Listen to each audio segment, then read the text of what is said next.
আয়োজকদের অনুরোধ করব এই ধরনের একটা সংকট চিহ্নিত করা এবং সমাধানের পথ খোঁজার 7 দিন সময় লাগে। আপনি 11টা বিষয় উনি উপস্থাপন করেছেন ওনার প্রবন্ধে। তার মধ্যে একটা আছে দুর্নীতি।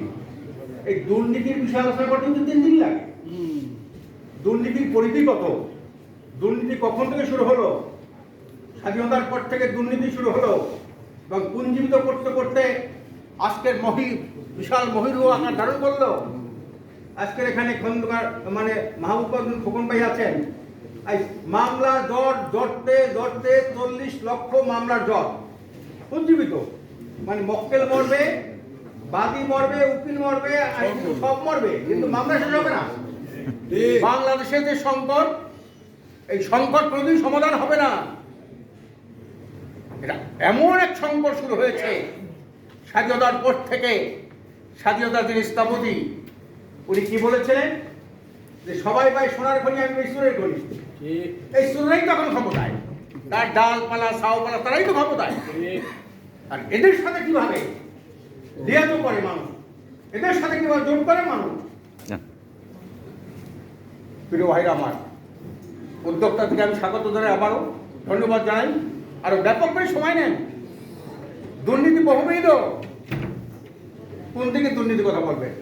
সেনা প্রধান, পুলিশ প্রধান, প্রধান বিচারপতি, র্যাব প্রধান, হ্যাঁ, তারপরে কি বিজেপি প্রধান, সব প্রধান, হ্যাঁ, সবগুলো প্রধানগুলাই বড় দুর্নীতিবাদ। বিশ্বের চর্মের কথা বলছিলেন, এমন একটা দেখে জন্মেছি যে দেশে যত বড় নেতা তত বড় চোর। ঠিক। ইমরান খান একটা কথা বলেছেন, আমি যখন প্রথম জেলে যাই তখন জেলখানা দেখি ছোট ছোট চোরগুলো জেলখানায় বসা। যখন আমি পার্লামেন্টে আসি তখন দেখি বড় বড় চোরগুলো পার্লামেন্টে বসা। আর বড় বড় চোরগুলো তারা আনারকে, আজকে আনারের মতো লোক সংসদে বসে, বারবার তাকে নমিশন দেওয়া হয়। এগুলা কিসের? সেগুলো পাপলু, আবি জাবি, আবিয়া পাপিয়া, কত রকমের কিছু। এদেরকে সংসদকে তারা কলঙ্কিত করেছে। এটাকে একদিন 1 ঘন্টা 2 ঘন্টা আলোচনা হবে? জাতীয় ঐক্যমত্য। আজকের রাজনীতিতে কোনো দেশপ্রেম নাই। কেমন দেশপ্রেম থাকলে 90% মানুষ এই সরকারকে প্রত্যাখ্যান করেছে ভোটের মাধ্যমে। আমরা এই জনগণকে সংগঠিত করে একটা দুর্বল গণ আন্দোলন করে তুলতে পারি না, এটা আমাদের ব্যর্থতা। আজকে সরকারের যেমন ব্যর্থতা আছে, বিরোধী দলের তো ব্যর্থতা আছে। সরকারি দল বিরোধী দল একে অপরের পরিপূরক, আমরা পারি নাই। এই দুঃশাসন কিভাবে ক্ষমতায় থাকে? কারা দায়ী? দিনে তার বুদ্ধি করে, রাতের অন্ধকারে আবার তার সাথে যোগাযোগ করে। আজকের বিদেশি তলিপা বাহক, আজকের আধিপত্যবাদ, আধিপত্য শক্তির অপকর্ম, একজনের ভারতে সমর্থন নিয়ে ক্ষমতা থাকতে চায়, আর একজনে আমেরিকার সমর্থন নিয়ে ক্ষমতা যাইতে চায়। এই ভারত আর আমেরিকাকে বিশ্বের সবচেয়ে বড় মানবতার দুশ্মন এই আমেরিকা এবং ভারত। আজকে দালালি আধিপত্যবাদের বদলে হন, এই জায়গায় ক্ষমতায় থাকবেন আর ক্ষমতা চাইবেন, আর এই দেশের মানুষ মেনে নেবে, এটা কোনোদিন গুপ্তক করে আমরা চিন্তা করেন না। আজকে আমেরিকা কইছে তোমাকে রাফায় যে হামলা করে আমরা অস্ত্র দেবো না। আরে আগে যা দেশ তাই দিয়েই তো শেষ হইল না। আমেরিকাকে বিশ্বের সবচেয়ে বড় শয়তান।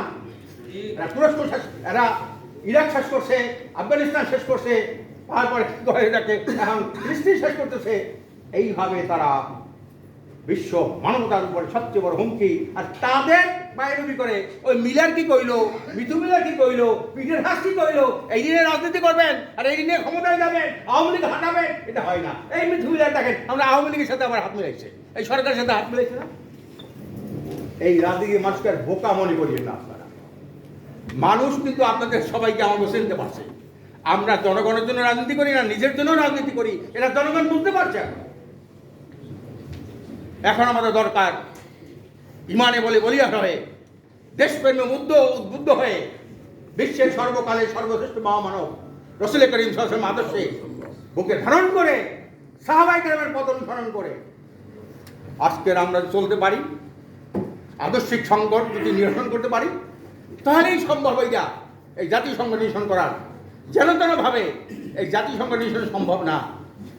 বহুত কিছু হয়েছে, আজকের গণতন্ত্রের রাজনীতি করেন, প্রলেতারিয়েতের রাজনীতি করেন, রিপাবলিক রাজনীতি, প্রজাতন্ত্রের রাজনীতি করেন, ধর্মনিরপেক্ষতার রাজনীতি করেন। এগুলো কি? এগুলো স্বৈরাচারের বিভিন্ন কৌশলী শব্দ না, ওদের কোনো চাওয়া নাই। এই নামগুলো বা গণতন্ত্র গণতন্ত্র গণতন্ত্র, স্বাধীনতার পর থেকে শুনি কোন গণতন্ত্র, কোন দেশের গণতন্ত্র, তার মডেল দেখান যে আপনি এই দেশের গণতন্ত্র বাস্তবায়ন করতে চান। আপনি ধর্মনিরপেক্ষ কোন দেশের ধর্মনিরপেক্ষ আপনি বাস্তবায়ন করতে চান, কোন দেশে বলেন একটা দেশ দেখান। কিচ্ছু না, এগুলো হইল কোনো ইস্যু নাই। সবাই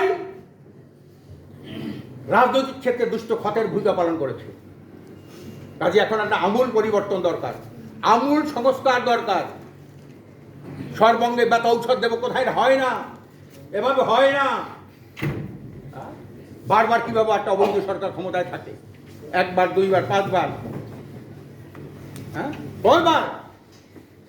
সংগ্রামী ভাইয়ের আমার আসুন, ইসলাম ছাড়া মানবতার কোনো মুক্তি নাই, পরিষ্কার কথা। এই গণতন্ত্র বলেন, সমাজতন্ত্র বলেন, গণতন্ত্র কি ভোটাধিকারের যদি কথা বলেন, ইসলামে ভোটাধিকারের চেয়ে বেশি ভোটাধিকার কেউ দিতে পারে না। মানবাধিকার ইসলাম ছাড়া কেউ দিতে পারে না। মতের স্বাধীনতা, বাক স্বাধীনতা ইসলাম ছাড়া কেউ দিতে পারে না। কাজে এই জন্য আর অন্য কোনো তন্ত্রমন্ত্র না, ইসলামে একমাত্র মানবতার মুক্তির পথ। ইসলামে দুর্নীতি, দুঃশাসন, সন্ত্রাস, মাদক মুক্ত একটা সুখী সমৃদ্ধ কল্যাণ রাষ্ট্র প্রতিষ্ঠার পথ হল ইসলাম। ইসলাম ছাড়া মানবতার মুক্তি নাই। আসলে এই পয়েন্টে আমরা একসাথ হয়ে যাই। এই ইসলামে দেশপ্রেম শিখায়, ইসলামে মানবপ্রেম শিখায়, ইসলামে মানবাধিকার প্রতিষ্ঠা শিখায়, ইসলাম দুর্নীতি দুঃশাসনের বিরুদ্ধে সংগ্রাম করতে শেখায়, আধিপত্য বুদ্ধের বিরুদ্ধে আপনার কি বলে জীবন বাজি রাখতে শেখায়। আজকে হামাস করতেছে না, আজকে আফগানিস্তান তালেবান বাইরে করতেছে না, আজকে ইরান করতেছে না, নো পারোয়া। আজকে তালেবানদের ব্যাপার আগে নাক শিক্ষাইতো, এখন আর নাক শিক্ষায় না।